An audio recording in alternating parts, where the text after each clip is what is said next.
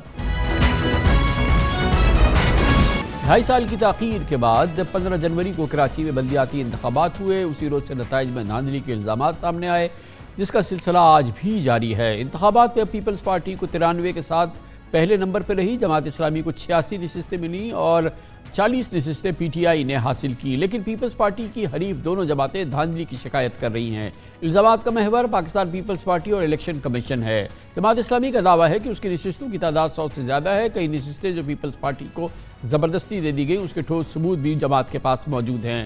گزشتہ روز ووٹوں کی ری کاؤنٹنگ کے مرحلے کے دوران کیماڑی میں پیپلز پارٹی اور پی ٹی آئی، جبکہ گلشن اقبال اور ملیر میں پیپلز پارٹی اور جماعت اسلامی کے کارکنان کے درمیان ہنگامہ آرائی ہوئی۔ پی ٹی آئی کی جانب سے سیکرٹری جنرل اسد عمر نے آج الیکشن کمیشن کو سخت تنقید کا نشانہ بناتے ہوئے انتخابات کے نتائج کو مسترد کر دیا۔ کراچی میں بلدیاتی انتخابات کے نتائج کی تازہ ترین صورتحال اور دھاندلیوں کے الزام پر ہم بات کریں گے۔ ہمیں جوائن کریں جناب حافظ نعیم الرحمان، امیر جماعت اسلامی کراچی۔ بہت بہت شکریہ حافظ نعیم الرحمان صاحب۔ فرمائیے گا کہ مسلسل جماعت اسلامی نے عدم اعتماد کا اظہار کیا ہے، نتائج کے بارے میں شدید دھاندلی کی آپ نے شکایت کی ہے، وہ کیا ثبوت ہے آپ کے پاس جو کہ آپ کہہ سکتے ہیں کہ ناقابل تردید ثبوت ہے، جو کہ بنیاد بنے کسی بھی آزاد تحقیقات کی، جس سے یہ ثابت ہو جائے کہ ان الیکشنز میں دھاندلی ہوئی اور کتنی نشستیں ایسی ہوئی ہیں جو اس دھاندلی کے نتیجے میں جماعت اسلامی کی کم ہو گئیں آپ کے اندازے کے مطابق؟ شکریہ کامران خان صاحب۔ دیکھیے، ہم نے 9 نشستوں کی وہ تعداد بتائی تھی جس کے نتیجے مکمل ہمارے پاس موجود تھے، لیکن الیکشن کمیشن نے یا آر او نے جو ہے اس کے نتائج تبدیل کر دیے تھے۔ ان نشستوں کو لے کر ہم جب آر اوز کے پاس اپنے فارم 11 کو لے کر گئے تو آر اوز نے ان کو اس مسئلے کو اٹینڈ کرنے سے انکار کر دیا اور کہا کہ بس جائیے۔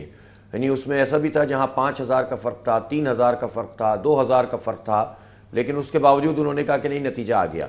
بہرحال اس پر ہم کوشش کرتے رہے، لڑتے رہے، پھر ہم نے الیکشن کمیشن پر بار بار درخواستیں دیں۔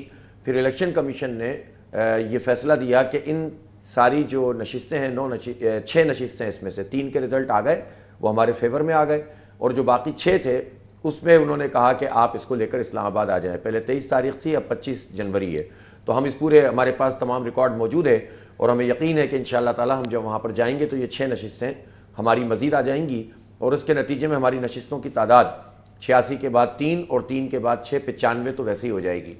اس کے بعد پھر یہ ہوا کہ مختلف موقعوں پر یہ نیا سلسلہ شروع ہو گیا کہ جب اس سے بھی بات نہیں بنی تو جگہ جگہ ریکاؤنٹنگ کے نام پر دھاندلی ہونے لگی، اور ریکاؤنٹنگ کروا رہے تھے، اور پھر اس کے بعد اس میں تھیلے کھلے ہوئے ملتے تھے، سیل کھلی ہوئی ملتی تھی، لفافے پہ کچھ لکھا ہے، اندر کچھ لکھا ہے، ووٹ ریجیکٹ کیے گئے۔ اس سب کی بھی ہم نے مکمل طور پر نشاندہی کی، کیونکہ ہماری تیاری مکمل تھی، اور ہم نے فارم 12 اور فارم 11 ہمارے پاس موجود تھے، تو ہم نے اس کے ساتھ ٹیلی کرنے کی کوشش کی، اور آر اوز نے تو ہمیں رزلٹ بھی نہیں دیا اور کہا کہ بس جاؤ، اور ایک طرح سے فرار سے ہو گئے۔ ابھی اور بعض جگہ پر جو ہے وہ ابھی تک جو ان شکایات پہ جو شکایت ہے، آپ اس کا محور جو ہے وہ آر اوز ہیں۔ الیکشن کمیشن جس طرح سے آپ کی شکایات کو رسپونڈ کر رہا ہے، جس طرح سے اس کی تحقیقات کی بات ہو رہی ہے، اس کو دیکھ رہا ہے، وہ آج تک کی صورتحال آپ کے لیے اطمینان بخش ہے؟ الیکشن کمیشن کا رد عمل؟ ہاں دیکھیں، یہ میں پوسٹ پول کی بات کر رہا ہوں۔ پوسٹ پول الیکشن میں یہ بات ضرور ہے، جتنی بات صحیح ہے وہ ماننی چاہیے، کہ جب فارم 11 اور فارم 12 نہیں مل رہے تھے تو ہم نے چیف الیکشن کمشنر اور سیکرٹری اور صوبائی الیکشن کمیشن کو اپروچ کیا۔ انہوں نے بار بار نوٹیفیکیشن جاری کیے کہ ہم کارروائی کریں گے اگر آپ فارم 11 فارم 12 نہیں دیں گے، لیکن اس کے باوجود آر اوز نے اس میں 12 بجا دیے، 2 بجا دیے، 3 بجا دیے، اور ہمارے لوگ موجود رہے اور بالآخر زیادہ تر لے کر آ گئے۔ کچھ جگہوں پر انہوں نے اس کے باوجود فارم 12 نہیں دیے، تو ظاہر ہے اس میں ہمیں الیکشن کمیشن کی طرف سے یہ رسپانس تو ملا، لیکن ظاہر ہے یہ پورا پروسیس الیکشن کا اور الیکشن کمیشن کی نگرانی میں ہی ہوتا ہے، تو رسپانسبل تو بہرحال وہ بنتے ہیں۔ یہ فرمائیے گا، اس کے بعد جب یہ آر اوز نے یہ فرمائیے گا کہ آج یہ سعید غنی صاحب تشریف لائے، پہلی بالمشافہ ملاقات ہے الیکشن کے نتائج کے بعد، کیا بات کرنے آئے تھے وہ؟ دیکھیں، انہوں نے فون پہ بھی بات ہوئی تھی، کل سی ایم صاحب کا بھی میرے پاس فون آیا تھا، تو ہم نے ان سے یہی بات کہی تھی کہ دیکھیں، کسی بھی بات چیت سے پہلے یہ بات ضروری ہے کہ جس کا جو مینڈیٹ ہے اس کا احترام کیا جائے۔ اگر آپ جیتے ہیں تمام تر چیزوں کے باوجود، جو پری پول اور حلقہ بندیاں اور اس کے بعد ڈیورنگ پول، ان سب پر ہماری شکایت الیکشن کمیشن میں موجود ہے. ہم ٹریبونل میں بھی جائیں گے، لڑائی بھی کریں گے، وہ ایک چیز ہے. لیکن اس کے باوجود بھی آپ کے جو نمبرز ہیں ہم آپ کا احترام کرتے ہیں، تو آپ بھی ہمارے نمبرز کا احترام کریں. آپ بھی ہمارے پڑھنے والے. ظاہر ہے جماعت اسلامی نے شہر میں سب سے زیادہ ووٹ حاصل کیے ہیں اور شاید پیپلز پارٹی سے ڈبل ووٹ حاصل کیے ہیں پورے شہر میں. وہ تو انہوں نے اپنے حلقوں کی ٹوئسٹنگ کی وجہ سے نمبر زیادہ کر لیے ہیں. تو میں نے کہا کہ بھائی اب ایک حد سے زیادہ تو آپ نہیں جائیں نا، تو آپ کم از کم اس کو اسٹاپ کریں. انہوں نے کہا کہ اچھا جتنے جائز خدشات ہوں گے ہم دور کریں گے. پھر انہوں نے اپنے پارٹی کے لوگوں کی ذمہ داری بھی لگائی. تو آج سعید غنی صاحب اور امتیاز شیخ صاحب اور نجمی عالم صاحب اسی سلسلے میں آئے تھے. ہم نے ان سے یہ کہا کہ بھائی آپ اپنے آروز یا الیکشن کمیشن جو بھی آپ کو طریقہ اختیار کرنا ہے کریں، لیکن یہ جو پوسٹ پول دھاندلی ہو رہی ہے، حلقے کھلوا کر آپ اس میں چیزیں ایڈ کر رہے ہیں اور جو مینڈیٹ مل گیا ہے اس کو بھی ہضم نہیں کر رہے، تو یہ سلسلہ رکنا چاہیے. تو ویسے بہرحال اس میں کوئی نہ کوئی اندرونی قدم طور اٹھایا پر ہے. آپ نے جو اپنی صلاح مشورہ کیا ان نتائج کے حوالے سے جو سامنے ہے، اب اس میں جو بھی کمی بیشی ہو جائے اس میں کیا آپ کو ایک سمت کا تعین ہے وہ آپ نے کر لیا کہ پی ٹی آئی کے ساتھ ملنا ہے، یا اس سلسلے میں پیپلز پارٹی کے ساتھ جب بھی گفتگو ہوگی تو آپ کی ترجیح کیا ہے؟ خان صاحب میری مطلب خواہش بھی یہ ہے اور اہل کراچی کی خواہش بھی یہ ہے کہ میئر کنسنسس سے بنے. میں آپ کو سچی بات بتاؤں، کراچی ایفورڈ نہیں کر سکتا کوئی بھی کنفرنٹریشن اس وقت. صحیح. اور کراچی ایفورڈ نہیں کر سکتا کہ کسی بھی اسٹیک ہولڈر کو آپ مائنس کریں. پی ٹی آئی کے دوستوں نے ہمارے مینڈیٹ کے بارے میں اچھے کلمات بھی کہے، خیر مقدم بھی کیا، غیر مشروط حمایت بھی کی. میں نے اس کو ویلکم کیا اور ہم ان سے بھی ملاقات کریں گے اور آج کل میں کریں گے انشاءاللہ. اور اسی طرح سے پیپلز پارٹی سے تو ہم نے کہا یہ تھا کہ کسی بھی اس حوالے سے بات چیت سے پہلے آپ نتائج کو ٹھیک کیجئے. نتائج ٹھیک ہوں گے تو کسی بات چیت کے عمل کو ہم شروع کریں گے، ورنہ بات چیت کیسے شروع ہوگی؟ تو آج جو یہ ملاقات ہوئی اس کے بعد آئندہ کی کسی ملاقات کی کوئی بات ہوئی، کوئی ایسا ذکر ہوا ہے کہ پھر کہ اس کو اب باقاعدہ شکل دیا جائے اور اس میئر کے حوالے سے کوئی گفتگو ہو؟ آج تو شاید نہیں ہوئی اس معاملے میں بات. جی ہاں، آج بات نہیں ہوئی اور یہی ہوا کہ اگلے 2-3 دن اہم ہیں. آپ یہ عملی اقدامات لے لیں. نئی جو ہے وہ چیزیں سامنے نہیں آنی چاہیے، کوئی نئی دھاندلی سامنے نہیں آنی چاہیے. اس پہ آپ اپنا رول پلے کریں. اگر آپ کے لوگ کچھ کر رہے ہیں تو اس کو روکیں. اور الیکشن کمیشن سے بھی ہم بات کریں گے. تو میرا خیال ہے کہ کچھ چیزیں بہتر ہوئی ہیں. ہم 1-2 دن اور دیکھیں گے. جب یہ وائنڈ اپ ہو جائے گا سلسلہ، کوئی نئی صورت ایسی نہیں بنے گی سیٹوں کو کم کرنے کی، تو پھر اس کے بعد ظاہر سی بات ہے یہ جو چیف منسٹر سے آپ کی گفتگو ہوئی تھی مراد علی شاہ صاحب سے، گفتگو سے اندازہ ہوتا ہے کہ ان کا رجحان اور انداز، اور اس سے اندازہ ہوتا ہے کہ وہ اس میں شراکت چاہتے ہیں. اور کس قسم کی گفتگو تھی؟ نہیں، انہوں نے یہی کہا کہ دیکھیں ہمیں مل کر ہی چلنا ہے اور شہر کی تعمیر و ترقی کے لیے مل کر چلنا چاہیے، اور جماعت اسلامی سے ہمیں کوئی اختلاف بھی اس طرح کا نہیں ہے. جو بھی چیز ہے ایڈریس ہو جانی چاہیے اور جائز خدشات ہم پورے کریں گے، اور جو الیکشن کمیشن کی چیزیں ہیں آپ وہاں بھیج دیں. تو ہم نے ان سے یہی کہا کہ آپ ڈیپیوٹ کریں کسی کو تاکہ یہ مسئلہ ایڈریس ہو سکے. یعنی جو ہماری اس وقت تک وہ حلقوں کا مسئلہ حل نہیں ہوا تھا جس کو الیکشن کمیشن نے ٹیک اپ کر لیا. ظاہر ہے وہ بہت امپورٹنٹ بات تھی کہ 9 حلقے ایسے جہاں آپ جیت چکے ہیں، فارم موجود ہوں، اور اس کو آپ کی جیت کو نکال کے اور ان کی ہار کر دو تو ہمارے 9 کم ہو گئے اور ان کے 9 زیادہ ہو گئے. تو آپ سوچ سکتے ہیں اس سے نمبر پہ کتنا فرق پڑ جاتا ہے. پھر اس کے بعد جو یہ ریکاؤنٹنگ کے بعد بیچ میں جو ہے وہ جیتی ہوئی سیٹیں ہروانے کا سلسلہ شروع ہوا. تو بہرحال اس کے اوپر آج میں سمجھتا ہوں کہ ایک پازیٹیولی انہوں نے بیہیو کیا ہے. تو جتنی بات اچھی ہے اس کو ایکسیپٹ کرنا چاہیے. میرا خیال ہے یہ سلسلہ رکے گا، کئی نمبرز کہیں ٹھکانے پہ لگیں گے، نتائج کو تسلیم کیا جائے گا تو بات چیت کریں گے. اور میں پھر یہ کہنا چاہوں گا کامران خان صاحب کہ میں چاہتا ہوں کہ دیکھیں میئر تو جماعت اسلامی کا ہی بنے گا نا. آپ کو بھی اندازہ ہے کہ بنانے کی میئر پوزیشن جماعت اسلامی ہی ہے اس کی پوزیشن میں.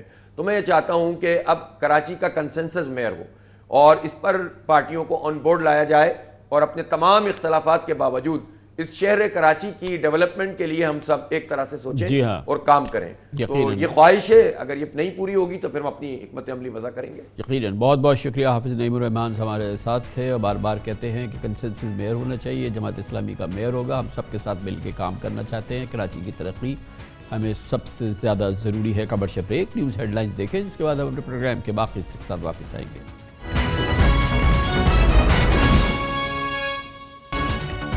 مفلوج ہوتی معیشت کے علاج کے لیے بالآخر شہباز حکومت IMF کی کڑوی گولی نگلنے پہ مجبور ہے. اس کے علاوہ کوئی چارہ نہیں، چاہے آج فیصلہ ہو یا کل فیصلہ ہو. خبریں ہیں وزیر اعظم شہباز شریف نے بجلی اور گیس کے ٹیرف بڑھانے، پیٹرولیم مصنوعات پر سبسڈی کے مکمل خاتمے، متعدد اشیاء پر 200 ارب روپے تک کے نئے ٹیکسز لگانے پر اصولی اتفاق کر لیا ہے۔ گویا IMF کی شرائط پر عمل درآمد کے لیے مطلوبہ 800 ارب روپے کی مجوزہ منی بجٹ کی آمد ہے۔ وزیر اعظم کی زیر صدارت کل اور آج ہونے والے اجلاس کے فیصلوں کے تحت ڈالر کے مقابلے میں روپے کی سرکاری شرح بھی کم از کم 10% گھٹائی جائے گی تاکہ پاکستان اور IMF کے درمیان بات چیت کا سلسلہ تو شروع ہو سکے۔ وزیر مملکت برائے خزانہ ڈاکٹر عائشہ غوث پاشا نے آج سینٹ کی قائمہ کمیٹی کو بریفنگ کے بعد بتایا کہ حکومت پر عام آدمی پر زیادہ بوجھ ڈالنا نہیں چاہتی، لیکن پروگرام کی بحالی کے لیے IMF کی شرائط ماننی پڑیں گی۔ وہ آہستہ آہستہ کہہ رہی تھیں کہ حکومت مجبور ہے کہ IMF کے پروگرام کو تسلیم کرے اور اس کی شرائط پوری کرے، گو کہ انہوں نے باشگاف الفاظ میں یہ بات نہیں کی۔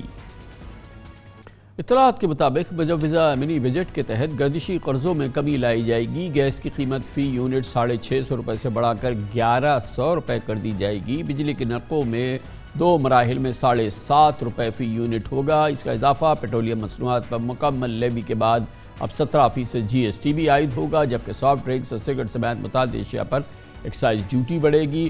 بلا شبہ بجلی گیس کی قیمتوں میں بے پناہ اضافہ ہوگا۔ پیٹرولیم مصنوعات میں 17% GST کے نفاذ اور ڈالر کی حقیقی سرکاری قدر جب نافذ ہو جائے گی تو مہنگائی کا طوفان آئے گا۔ غریب پاکستانیوں کی چیخیں نکل سکتی ہیں۔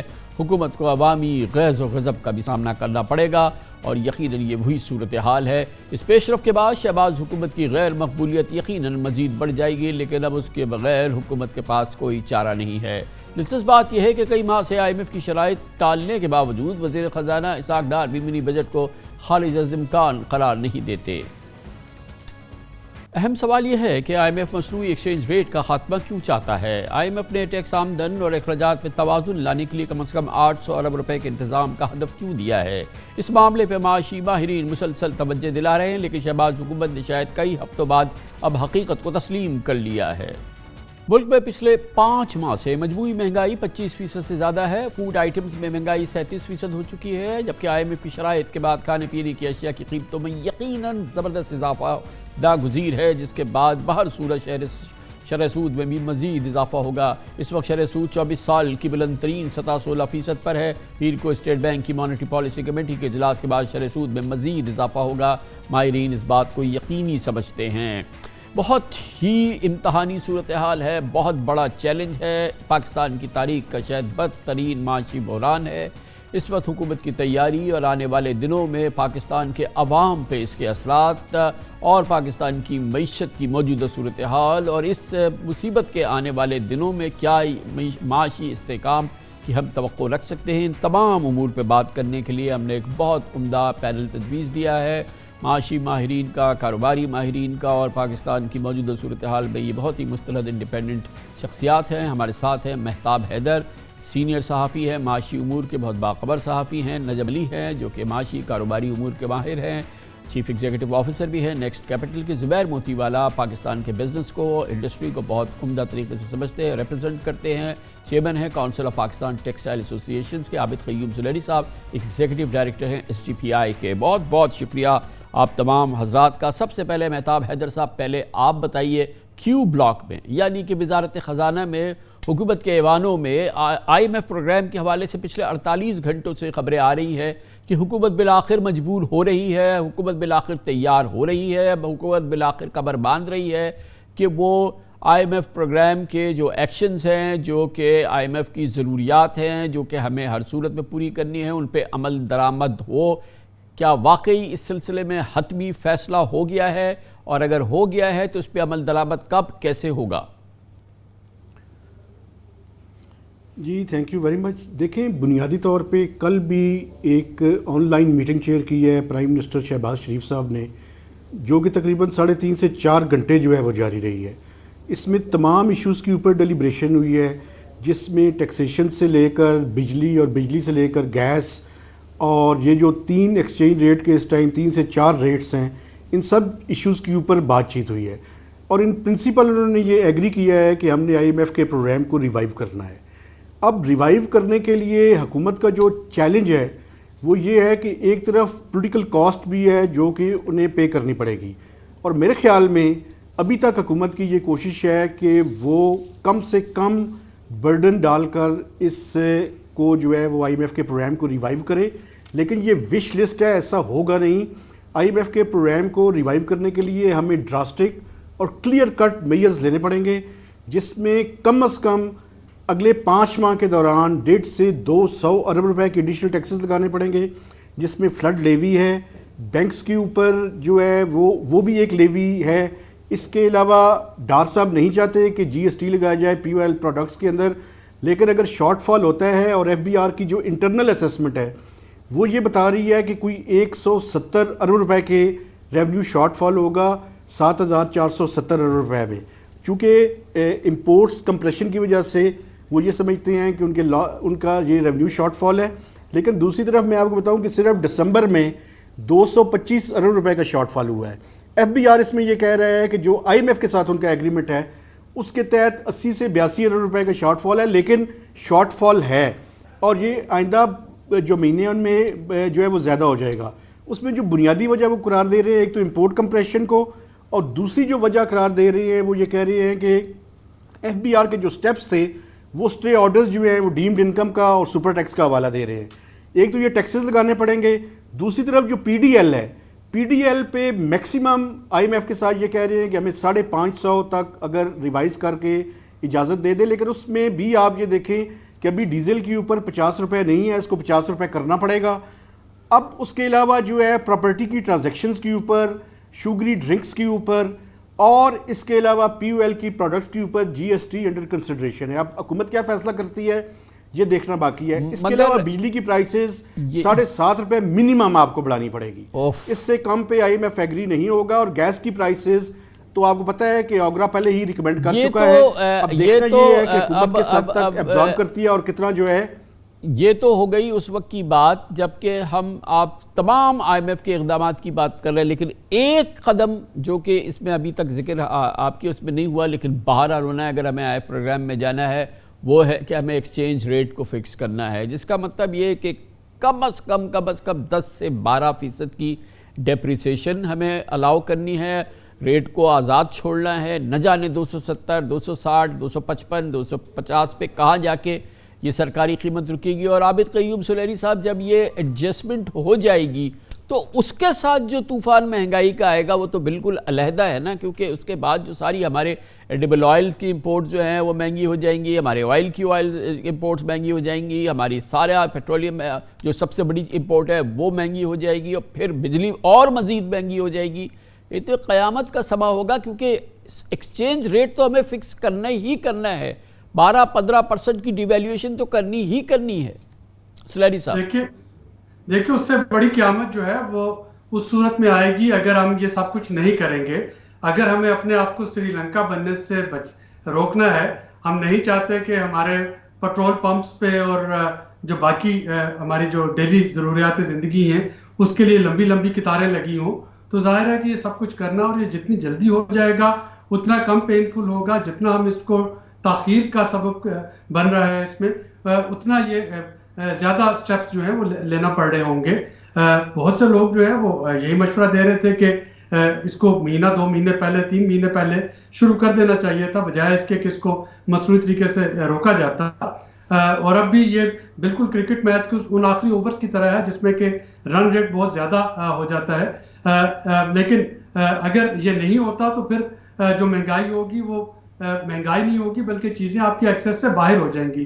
یعنی آپ تصور کر سکتے ہیں کہ آپ کی جیبوں میں پاکستانی روپے بھرے ہوئے ہوں اور آپ پیٹرول پمپس کے اوپر لائنوں میں لگے ہوں گھنٹوں کہ آپ کو پیٹرول راشن ہو کے مل رہا ہے، جس ملک میں اس وقت آپ کے پاس ٹوٹل 30 دن کے ڈیزل کا ذخیرہ ہے، 18 دن کے پیٹرول کا ذخیرہ ہے، اور اگر یہ آپ کے پاس ڈالرز نہیں آتے، آپ کی پیٹرولیم ایلسیز جو ہے فردر وہ نہیں آتی، تو آپ اس کو کتنا عرصہ اور لنگر آن کر سکتے ہیں۔ تو یقیناً اس وقت آئی ایم ایف کے پاس ہی جانا ہے، اور یہ ایک ایسی ٹریٹمنٹ ہے جس کو ہم جتنا ڈیلے کر رہے ہیں وہ اتنی پینفل بن رہی ہے۔ ٹوٹل امپورٹس کی سکت جو ہے ہماری 2.5 سے 3 ہفتے کے درمیان ہے۔ نجم علی صاحب آپ بتائیے گا کہ یہ جب ہم ڈالر تو ہمیں چھوڑنا پڑے گا، چاہے بہت سارے ماہرین اس کی جو منفی اثرات ہیں، جو نیگیٹو فال آؤٹ ہے اس کا بہت زیادہ اس کی بات بھی کر رہے ہیں. کل ہمارے پروگرام میں عارف حبیب صاحب نے بہت زور دے کے کہا کہ اس کے بڑے شدید نقصان ہوں گے, بٹ اس کے بغیر تو چارہ ہی نہیں ہے نا. جی شکریہ کامران صاحب. کامران صاحب ایشو گورنمنٹ کے لیے جو ہے نا وہ دو فرنٹس پر ہے. ایک آپ کی ڈومیسٹک پاپولیشن ہے جو کہ already under lot of inflation ہے, اور دوسری طرف آپ کے لیے پاس ڈالرز نہیں ہیں جس کی وجہ سے آپ امپورٹس نہیں کر پا رہے اپنی, بیکاز آپ کا کرنٹ اکاؤنٹ ڈیفیسٹ یہ گورنمنٹ بڑھانا نہیں چاہتی. اب اگر عام حالات ہوتے تو جس طرح عارف صاحب نے کل بات کی تھی تو آپ ہو سکتا تھا کہ آپ انٹر بینک ریٹ اور جو اوپن مارکیٹ ریٹ ہے اس کو آپ علیحدہ علیحدہ چلنے دیتے. اب اس کے دو بڑے نقصان ہو رہے ہیں اس وقت. ایک تو یہ کہ آپ کی ریمیٹنسز نہیں آفیشیل چینل سے آ رہی کیونکہ جو پریمیم ہے over the interbank rate وہ بہت زیادہ ہے, اور دوسری وجہ یہ ہے کہ جو اگر آپ اس کو ریٹ کو کھلا چھوڑتے ہیں تو آپ کی جو انفلیشن ہے وہ بالکل چھت سے جا کے لگ جائے گا, کیونکہ آپ کی پوری اکانومی جو ہے وہ امپورٹ ڈیپینڈنٹ ہے. تو گورنمنٹ, میرا اپنا خیال ہے گورنمنٹ کی خواہش تھی کہ کسی طریقے سے جو فلڈ کا جو ریزن ہے اس کو سامنے رکھتے ہوئے کچھ ریلیکسیشنز آئی ایم ایف سے لے گا. مجھے نہیں پتا آئی ایم ایف سے گورنمنٹ کی کیا بات ہوئی ہے, لیکن یہ میں گورنمنٹ کی اس حد تک بات سے ضرور اگری کروں گا کہ ہمارے بڑے پیکیولر حالات ہیں اور ہم نے ایک بہت سیریس قسم کے فلڈ کا سامنا کیا ہے. اگر ہم نے اس موقع پہ بھی عام آدمی پہ بہت بوجھ ڈالا تو ملک میں ایک بہت بڑا انریسٹ کریٹ ہوگا, اور وہ پھر پولیٹیکلی کسی کے لیے ممکن نہیں ہوگا اس کو کنٹرول کرنا. اگر جیسا پاشا صاحب نے کہا ہے, اگر انفلیشن رن اوے ہوتا ہے اور 35 سے 70% ہو جاتا ہے تو پھر آپ اندازہ کریں کہ جو سوشل انریسٹ ہوگا اس کی کیا کاسٹ ہوگی. جی تو گورنمنٹ کے لیے یہ حالات واقعی بہت مشکل ہیں. بالکل ہے. اور زبیر موتی والا صاحب آپ یہ بتائیے گا کہ بہت بڑا مسئلہ جو ہے وہ کاروبار کا ہے, صنعتوں کا ہے, انڈسٹریز کا ہے, معیشت کا ہے, اسی لیے میں نے کہا کہ آپ یہ ساری بات سن لیں. اب آپ یہ بتائیے کہ آپ لوگ کاروبار, معیشت, ہماری تجارت, ہماری تمام جو یہ معیشت کی بیک بون ہے, یہ تیار ہے کہ آئی ایم ایف پروگرام کے ساتھ جو تمام ابھی جس کی ہم پورا احاطہ کر رہے تھے جو مسائل سامنے آئیں گے, بے پناہ مہنگی بجلی, بے پناہ مہنگا پیٹرول, بے پناہ مہنگی گیس اور امپورٹس مزید مہنگی, یہ تمام چیزیں وہ آپ کے لیے زیادہ قابل قبول ہیں یا جو آج کی سختی صورتحال ہے وہ قابل قبول ہے؟ کیا ہونے جا رہا ہے؟ آپ لوگوں کا کیا اس وقت جو آپ لوگوں کا جو نظر ہے وہ کیا دیکھ رہی ہے؟ دیکھیں جی, ہم تو یہ سمجھتے ہیں کہ جو ابھی ہو رہا ہے وہ بھی ٹھیک نہیں ہے, اور جو آئی ایم ایف کے جو پروگرام میں جانے کے لیے جو شرائط ہیں اس کو اگر قبول کرتے ہیں تو وہ بھی ممکن نہیں ہے. کہ پاکستان میں دو طرح کی انڈسٹری ہے. ایک وہ انڈسٹری جو ایکسپورٹ کو کیٹر کرتی ہے. اگر آپ کا ڈالر, آپ کا روپیہ ڈپریشیٹ ہو جاتا ہے تو شاید تھوڑے سے آنسو پوچھ جائیں گے ایکسپورٹ میں ہمارے. کیا اور ہو جائے گا موتی والا صاحب؟ 110 روپے کا 270 روپے کا ہو گیا, اور کتنا اس میں گھٹانا چاہتے ہیں آپ؟ نہیں, ابھی تو آفیشیل ہم کو تو 228 روپے مل رہے ہیں. جی جی. اب میں تو اس کی بات کر رہا ہوں جو دو ایکسچینج ریٹ ہیں. آپ اس کی بات کریں جو اوپن مارکیٹ میں جو جب میں ایکسپورٹ کرتا ہوں تو مجھے 228 روپے سے ڈالر ملتا ہے. اگر اس میں اگر یہ اضافہ کر دیں تو شاید, میں تو کہہ رہا ہوں وہ نہیں کہہ رہا, لیکن جو ہمارا جو مین ایک بات ہمیشہ ہم بھول جاتے ہیں, بہت ایکسپورٹ کی ہم بات کرتے ہیں, میں بھی ایکسپورٹر ہوں, لیکن پرابلم یہ ہے کہ جی ڈی پی کا 8% ہماری ایکسپورٹ ہے, 92% تو لوکل مارکیٹ ہی ہے جو ہمارا ٹریڈ ان سائڈ اور آؤٹ سائڈ ہے. تو آپ یہ سمجھیں کہ آج کے اندر پاکستان کے اندر کہ ڈو یو تھنک کہ double price of the gas یا 7.5 روپے الیکٹریسٹی کی پرائز, اس کے اندر کیا ہم افورڈ کر سکیں گے؟ کیا ہم یہ پاس آن کر سکیں گے, یا کیا ہماری مینوفیکچرنگ اس کو سسٹین کر سکے گی؟ اور دوسری بات یہ کہ جو عام آدمی ہے اس کے پاس جو سب سے پہلی پرائرٹی ہے وہ تو آپ دیکھیں کھانا ہے, پھر گھر کا کرایہ ہے, پھر آپ کا الیکٹرک کا بل ہے. یہ 3 پرائرٹیز کے بعد چوتھی پرائرٹی اسکول کی فیس ہے. جو باقی ہم جس کی بات کرتے ہیں, جس کے اندر ہم ایکسپرٹس ہیں, ٹیکسٹائل ہو گیا یا اور پلاسٹک کی آئٹمز ہو گئی, وہ تو پھر وہ اس کا نمبر ہی نہیں آتا. تو وہ تو ہم اس قدر پرابلم میں آ جائیں گے کہ مجھے لگتا ہے کہ پاکستان کے اندر جو حالات ہیں آج. دوسری بات آپ دیکھیں آج ہم کیا کر رہے ہیں, آپ یہ کہہ رہے ہیں کہ 500, کسی نے کہا کہ 500 بلین ریونیو کم ہو گیا. میں کہہ رہا ہوں 1000 بلین ریونیو بڑھ جائے گا, اس لیے کہ 5700 کنٹینر ابھی پورٹ پہ پڑے ہیں. جو ہم نے کل گورنر صاحب کے ساتھ بیٹھ کے, گورنر اسمبلی کے ساتھ بیٹھ کے لمبی چوڑی باتیں کی. کسی نے کہا کہ چابیاں لے لیں, کسی نے کہا کیا لے لیں, اور EIF لے لیں, کسی نے جو نا رونے پہ بیٹھ گیا. تو حالات جو ہیں اس قدر خراب ہے کہ میرا مال پڑا ہوا ہے آپ کے پاس پورٹ کے اوپر جو میں نے امپورٹ کیا ہے, اس کے اوپر بیٹھے بیٹھے اس کی قیمت بڑھ رہی ہے. آپ مجھے بتائیں ریٹینشن چارج لگ رہا ہے, اس کے اوپر آپ کا شپنگ والوں کے کنٹینر ہولڈنگ کے چارج لگ رہے ہیں, اور آپ کا ویئر ہاؤس چارجز لگ رہے ہیں. یہ تمام چارجز مجھے ڈیلی بنیاد کے اوپر لگ رہے ہیں. جو ریفرل کنٹینر ہے وہ بھی نہیں چھوڑتے.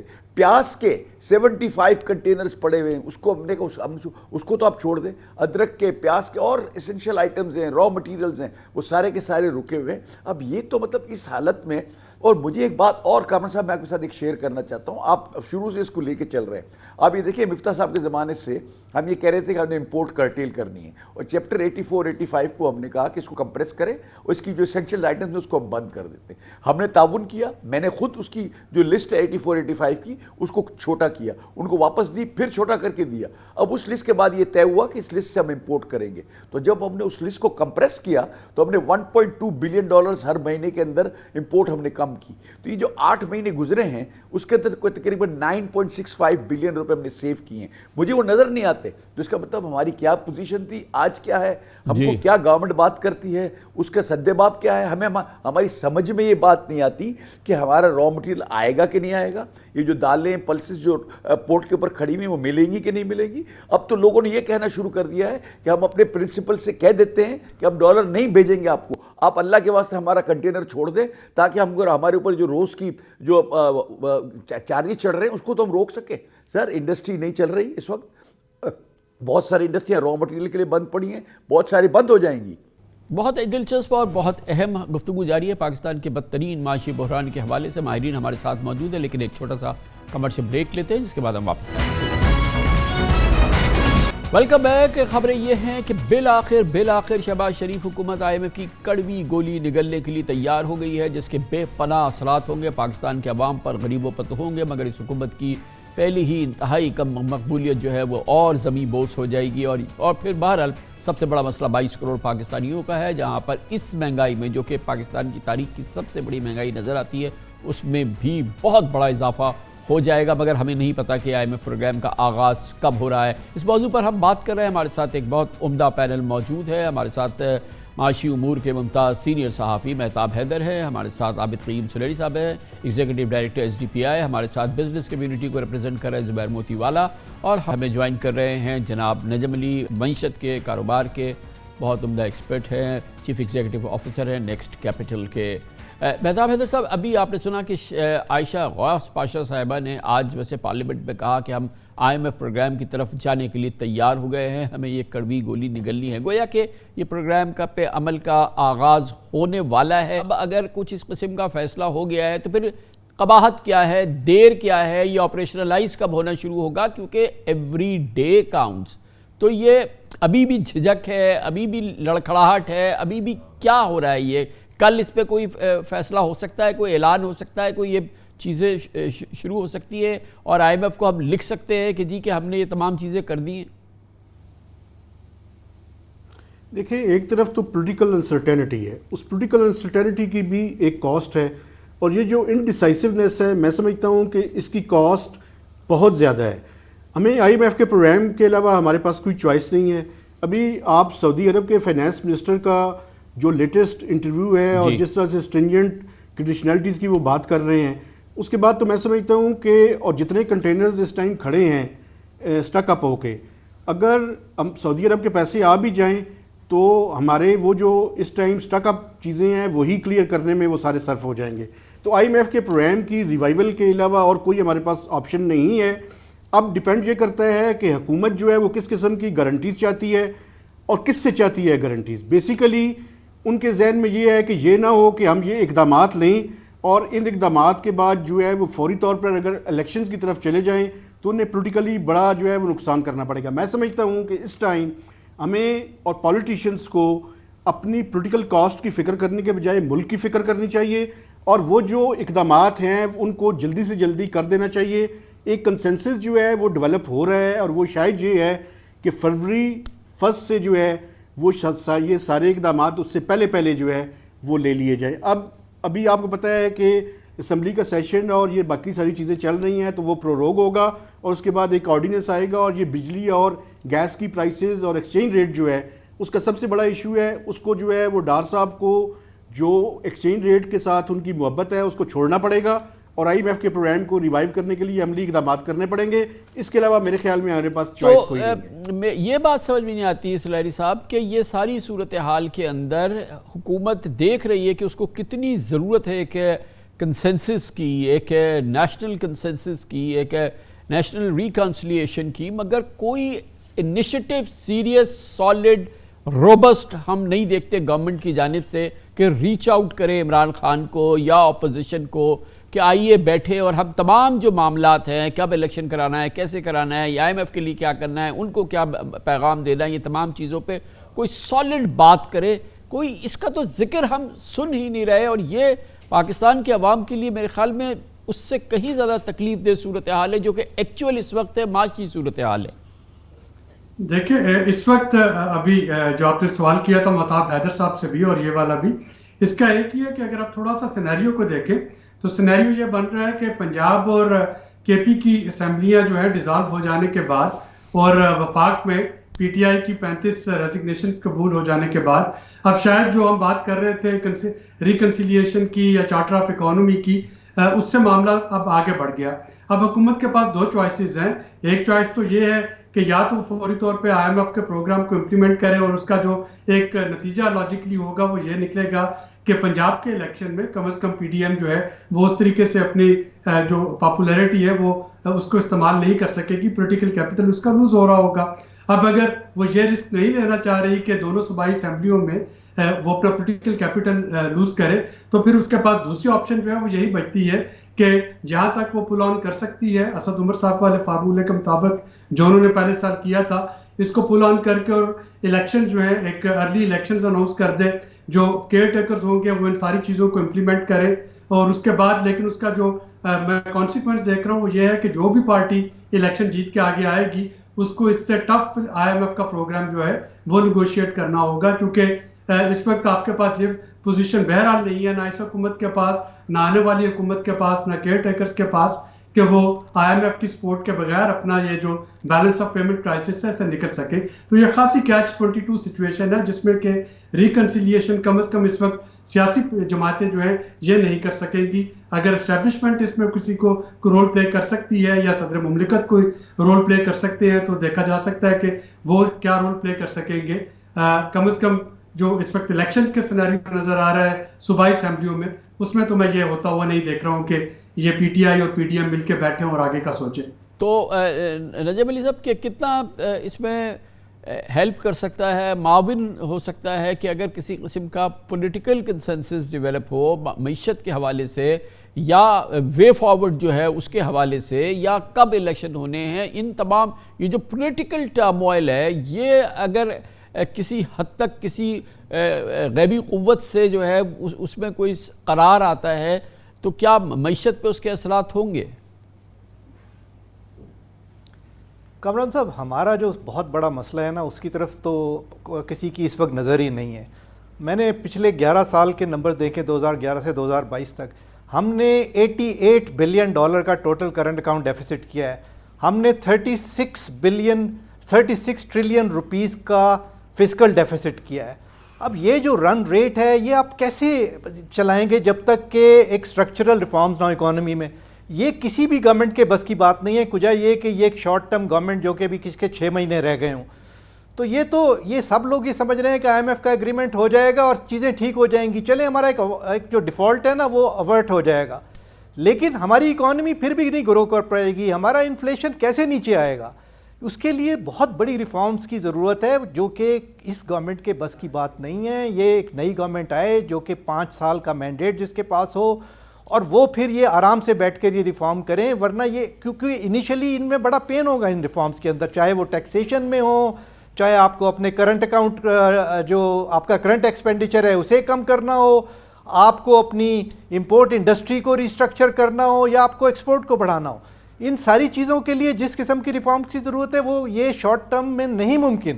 اور ہمارا بڑا مسئلہ وہی ہے, ہم نہیں افورڈ کر سکتے کہ ہم ان ریفارمز کو ڈیلے کریں کہ الیکشن جو ہیں وہ جا کے اکتوبر نومبر میں ہوں, ہم سب اس کا ویٹ کرتے رہیں اور ابھی صرف ایک چھوٹا سا IMF اگریمنٹ ہو جائے جس سے کہ ڈیفالٹ ایورٹ ہو جائے.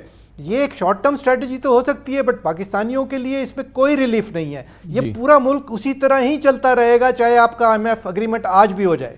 جی تو زبیر موتی والا صاحب، آپ لوگ تمام مسائل بیان کر رہے ہیں جس سے آپ گزر رہے ہیں، آپ دیکھ رہے ہیں، ابھی ہم بھی اس کا پورا ذکر کر رہے ہیں، لیکن اگر آپ مثال کے طور پہ حکومت میں ہوں، آپ صاحب فیصلہ ہوں، تو آپ کیا کر سکتے ہیں جو کہ ہونا چاہیے جو نہیں ہو رہا، یا آپ حکومت سے کہیں کہ بھائی یہ تو سیدھی بات ہے، یہ تو کر کے دکھاؤ؟ دیکھیں میں سمجھتا ہوں کہ میں اگر ان کی جگہ پہ بیٹھا ہوتا تو اتنے دن نہیں لگاتا. پہلی بات تو یہ ہے کہ they've delayed it to an unlimited period of time. یہ میں بالکل سمجھتا ہوں. میں اگر بیٹھا ہوتا تو پہلی بات میں یہ کرتا کہ کبھی بھی ایکسچینج ریٹ کو پکڑ کے نہیں بیٹھتا اور اس کو میں فری فلوٹ کر دیتا، تاکہ کیا ہوتا کہ آپ کے ہوم ریمیٹنسز جو آج 19% کم ہو گئے ہیں یہ کبھی رکتے نہیں. اور یہ دو فرق آ گیا ہے پرائس ڈیفرنس کا بینک ریٹ میں اور انٹر بینک میں، تو جو پیٹروٹزم پاکستانی میں ہیں وہ بھی جو ہے نا وہ حوالے سے ہنڈی سے جو مال اپنے پیسے بھیج رہے ہیں، اگر اسی کا 20% فرق آپ نکال لیتے ہیں تو وہ تقریباً کوئی $5 بلین بنتا ہے اینڈ آف دی ایئر. ادھر آپ ایکسپورٹ بڑھا لیتے، یہ دونوں کو کر کے جب آپ چھوڑتے، اس کے بعد جو ہے نا ریفارمز بہت ضروری ہیں اس ملک کے اندر. اگر آپ یہ سمجھے، جیسے بالکل میں اگری کرتا ہوں جو ابھی سلیری صاحب کہہ رہے تھے کہ جی آپ نے ابھی ایڈاک قسم کے ساتھ آپ نے ایک اسٹاپ گیپ ارینجمنٹ کے تحت آپ نے ایگریمنٹ کر لیا، جو IMF نے کہا وہ آپ نے مان لیا، لیکن کیا ان باتوں سے صنعتیں چل جائیں گی؟ کیا ان باتوں سے ہمارا پروڈکشن جاری و ساری رہے گا؟ کیا ان باتوں سے ایکسپورٹ بڑھے گا؟ کیا ان باتوں سے ہم امپورٹ سبسٹیٹیوٹ انڈسٹری چلا سکیں گے، لگا سکیں گے؟ تو ان تمام سوالوں کا جواب نہیں میں ہے. یہ ایسا نہیں ہو سکتا. میں یہ چاہتا ہوں کہ ایکسپورٹ ریٹ فلوٹ ہو جائے. دوسری بات میں یہ چاہتا ہوں کہ ہم آج اگر ہم یہ نہیں کریں گے تو ہم کو ہماری سرحدوں کو دیکھنا چاہیے. افغان ٹرانزٹ ریٹ کے ذریعے اور اسمگل گڈس کے ذریعے یہاں بہت سارا جو ہے نا ابھی آج اس وجہ سے سامان آ رہا ہے جو ہم کو انجری کر رہا ہے ہماری انڈسٹری کو. میں یہ چاہتا ہوں سر کہ ہم سنگل لائنر یہ ہے کہ ہم نے جو ڈالر کو جو پکڑ کے ہم بیٹھے ہیں اس کو ختم کرنا چاہیے. جو آپ کے سٹک اپ کنٹینرز ہیں 5700 ان کو فل فور کل ریلیز کرنا چاہیے، کیونکہ اس میں سے 4000 کنٹینر والے آپ کو پتہ ہے نا کہ کل گورنر اسٹیٹ بینک نے کہا کہ 11,000 LCs پھنسی ہوئی ہیں. بہت تیزی سے وہ یہ لفظ کہہ گئے، مگر یہ 11,000 LCs کو ریلیز کرنے کے لیے $4 ارب چاہیے. کہاں سے لائیں؟ سر نہیں، میں آپ سے یہ بات دیکھیں، وہ وہیں میں بیٹھا ہوا تھا اسی کی میں بات کر رہا ہوں. دیکھیں 11,000 LCO کی میں بات نہیں کر رہا. ہم نے یہ لوگوں نے یہ تیاری دکھائی ہے اور لوگوں کے سپلائرز نے تیاری دکھائی ہے کہ چونکہ اس وقت پاکستان کے پاس ڈالر نہیں ہے، ہم اس کو ڈیفرڈ پیمنٹ پہ لے جاتے ہیں. آپ کے پاس جو اس وقت LC کی ڈاکیومنٹس پڑے ہوئے ہیں، آپ کے پاس DA کے پڑے ہوئے ہیں، آپ کے پاس کانٹریکٹ کے تحت جو آپ کی امپورٹ ہوئی ہیں، وہ سب کے اوپر وہ ایفیڈیوٹ دے کے کرنے کو تیار ہیں کہ اگلے 90 دن میں، 180 دن میں، 365 دن کے بعد ہم اس کی پیمنٹ مانگیں گے. آپ برائے مہربانی اس سامان کو، اس جو کنٹینرز ہیں اس کو ریلیز کریں. دوسری بات آپ یہ سمجھیں کہ شپنگ کمپنیاں کہہ رہی ہیں کہ یہ میرے کنٹینر ہیں. بھائی آپ کے نہیں، آپ نے تو اپنی پالیسی کے تحت اس کو روک لی ہیں. اگر آپ اس کو اب چھوڑو گے نہیں تو مجھے کنٹینر واپس چاہیے، ورنہ ہم پاکستان کو اپنی شپنگ لائن سے اومٹ کر دیں گے. آپ مجھے بتائیے کہ اگر ہم 5,000 کنٹینر کسی اور کے روکے ہوئے ہیں اور ہم کمٹمنٹ دینے کو تیار ہیں، اور آج سے ہم نے اس کے اوپر کام بھی شروع کیا ہے. انہوں نے فارمیٹ دیا اسٹیٹ بینک نے کہ جو لوگ یہ ڈکلیریشن دیتے ہیں ان کی ہم جو ہے نا کنٹینرز کو چھوڑنا شروع کریں. کہاں سے لائیں گے آپ یہ جو ڈکلیریشن دے رہے ہیں؟ کل اسٹیٹ بینک نے بڑی فراخ دلی دکھائی. کیا آپ خود انتظام کر لیں؟ کہاں سے انتظام کر لیں؟ کیا آسمان سے گریں گے ڈالرز؟ کہاں سے لائیں گے آپ؟ نہیں، انتظام تو اسٹیٹ بینک نہیں کرنا ہے، انتظام تو گورنمنٹ نہیں کرنا ہے. اسٹیٹ بینک نہیں ڈالر دینے. صرف ڈیفرڈ پیمنٹ کا مطلب یہ ہے کہ فل فور ہمارے پاس نہیں ہے ڈالر. آج اگر ہم دیکھیں جو پکچر دی جا رہی ہے وہ یہ ہے کہ $1.2 بلین تو IMF سے آئے گا، لیکن جب ہم IMF کو سائن کر لیں گے تو $2 بلین آئے گا UAE سے، 2-3 بلین آئیں گے سعودی عرب سے. ڈیفرڈ پیمنٹ 1.2 سعودی عرب کی ہوگی، کچھ $2 بلین چائنا سے آئیں گے، $1 بلین قطر سے آئیں گے. یہ کوئی 9-10 بلین کی جو ہے نا وہ امیدیں دکھائی جا رہی ہیں. معاف کیجیے گا زہر بھائی، یہ آپ نے انگلی پہ گن لی ہے، جیسے کہ $11 بلین تو آپ نے ایسی ہی گن دیے. مہتاب حیدر صاحب یہ بتائیے گا، بڑا امپورٹنٹ میں پوچھ لیتا ہوں. مہتاب حیدر صاحب یہ بتائیے گا، پہلی امپورٹنٹ بات یہ کہ who is calling shots in the government of Pakistan in these matters, Prime Minister or Finance Minister. دوسری بات یہ کہ اپنی تاریخ کے ہم بدترین معاشی چیلنج کا سامنا ہے. کوئی پینل ہے جو کام کر رہا ہے, کوئی تھنک ٹینک ہے جو کام کر رہا ہے, یہ ہماری بقا کے فیصلے معیشت کے کون کر رہا ہے؟ کہ ڈار صاحب تنہا کر رہے ہیں اور یہ کس طریقے سے یہ فیصلے ہو رہے ہیں؟ دوسری بات یہ بتائیں کہ کیا کیلکولیشنز ہیں, کیا ہم جیسے کہ ابھی آپ نے دیکھا کہ ایک عام آدمی, بلکہ زبیر موتی والا صاحب تو بہت معلومات رکھتے ہیں, بہت وسیع تجربہ رکھتے ہیں گورنمنٹ کے معاملات, جیسے ابھی آپ نے سنا کہ انہوں نے ایک سانس میں $11 ارب گن لیے کہ IMF پروگرام آئے گا تو بس اس کے ساتھ $11 ارب جو ہے وہ بس آنے شروع ہو جائیں گے, لڑکنا شروع ہو جائیں گے ہماری جانب. کیا ایسی کوئی کیلکولیشنز وغیرہ ہیں کہ کیا ہونے والا ہے اگلے چند دنوں میں اور کون کر رہا ہے؟ who is calling shots؟ دیکھیں, بنیادی طور پہ اس ٹائم ڈار صاحب اور prime minister is the calling the shots, اور ان کے ساتھ کچھ فارمر بیوروکریٹس کو انہوں نے SAPM بنایا ہوا ہے, وہ ان کے ساتھ ہیں. عائشہ غوث پاشا صاحبہ ہیں, اس کے علاوہ مصدق ملک صاحب ہیں, جو پاور کے منسٹر ہیں وہ ابھی تک کی جو ڈیلیبریشنز ہیں ان میں زیادہ نظر نہیں آئے, خرم دستگیر صاحب. تو یہ پوچھا جا سکتا ہے کہ وہ کہاں پہ ہیں, لیکن یہ بنیادی ٹیم ہے جو اس ٹائم یہ ڈیسیژن میکنگ کا جو پروسیس ہے وہ کر رہی ہے. لیکن میں آپ کو بتاؤں, دیکھیں یہ $1 بلین آ جائے گا IMF کے پروگرام کی ریوائول کے بعد, تو اس کے بعد ADB اور ورلڈ بینک کے پروگرام لونز ہیں. لیکن ایشو یہ ہے, آپ یہ دیکھیں کہ پچھلی دفعہ بھی جب IMF کا پروگرام کی ریوائول کی بات ہو رہی تھی مفتاح صاحب کے زمانے میں, تو اس کے بعد بھی اسی طرح کی کیلکولیشنز جو ہے وہ ہمیں دی گئی تھیں اور کہا گیا تھا جی سعودی عرب سے بھی رول اوور ہو جائے گا. چلے وہ رول اوور ہو گیا, ایڈیشنل ڈپازٹس کی بھی بات کی گئی تھی. اس کے علاوہ UAE نے ابھی رات کل جو ہے وہ اپنا رول اوور کر دیا ہے, لیکن ایڈیشنل ڈپازٹ ابھی تک انہوں نے بھی نہیں دیا. تو یہ چیزیں اتنی آسان نہیں ہیں, ہمیں اسٹرکچرل ریفارمز کرنی پڑیں گی. میں بالکل اتفاق کرتا ہوں پینل سے کہ ہمیں شارٹ ٹرم میں تو IMF کی پروگرام کی ریوائول کے علاوہ کوئی ہمارے پاس حل نہیں ہے, لیکن میڈیم ٹو لانگ ٹرم ہمیں نان ڈیٹ کریٹنگ انفلوز کی طرف جانا پڑے گا. اور اس کے لیے جو ریکوائرڈ ریفارمز ہیں وہ یہ ہے کہ ہمیں ایک کمپٹیٹیونیس کی طرف جانا پڑے گا.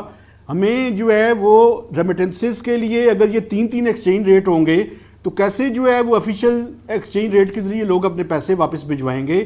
اسی وجہ سے دیکھیں کہ ریمیٹنسز ڈراپ ہونی شروع ہو گئی ہیں.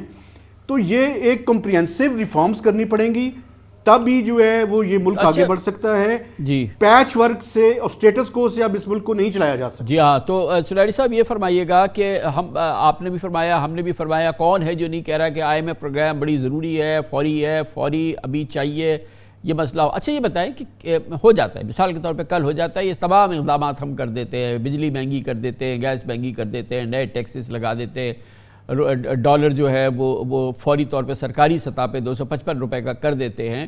اچھا کیا مسائل حل ہوں گے؟ اس کے بعد بنیادی میرا سوال ہے, مثال کے طور پہ یہ 11,000 جو LCs ہماری پھنسی ہوئی ہے یہ ریلیز ہو جائیں گی, یہ جو ہمارے کنٹینرز پھنسے ہوئے ہیں یہ ریلیز ہو جائیں گے, یہ جو ہم ڈیویڈنڈ ریمٹ نہیں کرنے دے رہے ہیں ملٹی نیشنل کمپنیز کو, وہ بیچارے پھنسے ہوئے ہیں یہاں پہ $2 ارب, وہ پورے ہو جائیں گے. جو ہمارے ایئر لائنس کے ہم نے دینے ہیں وہ پورے ہو جائیں گے. کیا جو بینکس جو ہیں وہ اپنی جو بیسک ریکوائرمنٹ پوری نہیں کر رہے ہیں, مثال کے طور پہ کریڈٹ کارڈ وغیرہ کی پیمنٹ, کیا وہ پوری ہو جائے گی؟ یہ سچویشن جو ہے یہ ریلیکس ہو جائے گی اس کے بعد, اور پھر آبویسلی جو ہماری ایکسٹرنل لائبلٹیز ہیں جو کہ ہمیں اپنی ڈیٹ ری پیمنٹس وغیرہ کرنی ہے, یہ سب اس کے ساتھ ہو جائے گا. جیسے یہ IMF پروگرام ہوگا اس کے چند ہفتوں کے اندر یہ معاملات سہل ہو جائیں گے. دیکھیں کم از کم ایک ڈائریکشن جو ہے وہ مل جائے گی, اور وہ جو اس وقت ہم ایک سیلف ڈینائل میں بیٹھے ہیں, ساری دنیا کو اور ہمارے جو باقی کے پارٹنرز ہیں ان کو پتہ چل جائے گا کہ جی ہم اپنے لکونہ مانا اور ہم نے اس کو ٹھیک کرنا شروع کیا, جس کا مطلب ہے کہ اب ہم اس رستے پہ چلتے رہیں گے.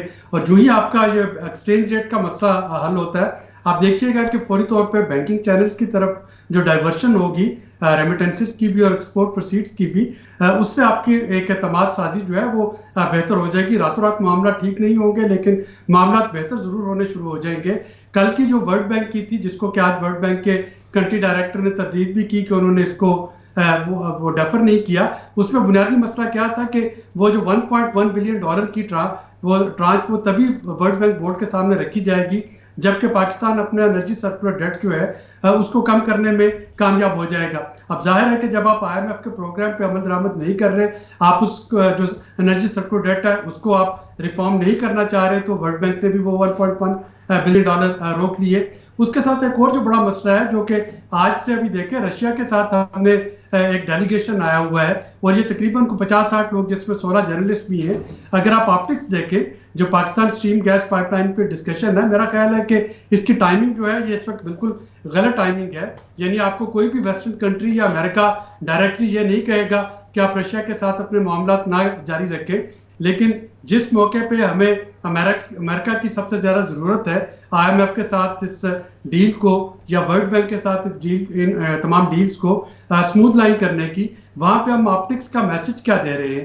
اگر تو Pakistan stream gas pipeline یہ سارے نیگوشیشن سے کچھ ڈالرز کا انفلو آ رہا ہوتا یا فوری طور پہ آپ کو انرجی کا انفلو آ رہا ہوتا, تو میں کہتا کہ ہمیں بالکل یہ جو تھا پلان بی کے طور پہ. میں یہی سوال نجم علی صاحب آپ سے پوچھنا چاہوں گا, آپ کی بہت معلومات ہے اس سلسلے میں, بڑا ایکسپیرینس ہے, کہ یہ جو ہم IMF پروگرام کر لیں گے اس کے بعد جو ہم اس بے پناہ شدید دباؤ میں ہیں, دوبارہ میں کہہ دیتا ہوں, یہ جو ہمارے تقریباً $4 ارب کی LCs پھنسی ہوئی ہیں, ہم ڈیویڈنڈ ریمٹ نہیں کرنے دے رہے ملٹی نیشنل کمپنیز کو, ہم اپنے لائبلٹیز پوری نہیں کر رہے, ایئر لائنس کو نہیں کر رہے, فارن ایئر لائنس کو, ہمیں اپنی ایکسٹرنل لائبلٹیز پوری کرنی ہے, ہمیں بہت شدید مسائل کا ہے. تو یہ سچویشن ریلیکس ہونی شروع ہو جائے گی چند ہفتوں کے اندر, IMF پروگرام آ گیا اور ہم نے ان کی جتنی کنڈیشنز ہیں وہ مان لی. تو